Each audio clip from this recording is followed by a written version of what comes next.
بربي يا زياش ايش لزك تطيح في قيمتك وقدرك وتلعب في الكرة الافريقية؟ شفتوا شنو صار مع الوداد ولا لا؟ شفتوا الحكم اللي خسر الوداد ولا لا؟ ما عندناش شر على الفضيحة التحكيمية اللي صارت في نهائي كأس افريقيا.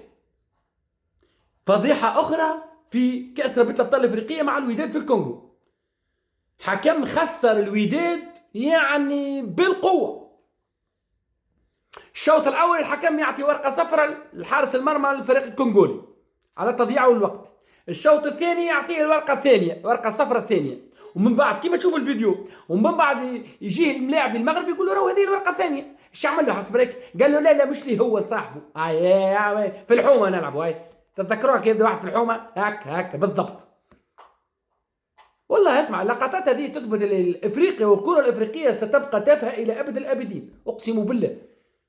سبحان الله، والواحد من اللي هو صغير ويشوفك الحاجات نتاع افريقيا نتاع التحيل ونتاع حكم سكران تلقاه شارب في استاد مشاكل يعني مستحيل تشوفها كيف افريقيا.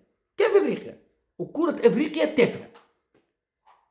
خساره والله، خساره والله، خساره الكره هذه مستحيل تتصلح. افريقيا مستحيل تتصلح والله، مع البشر هذوما في افريقيا ما تتصلحش. شفنا العجائب والغرائب وما زلنا نشوف ومستعد.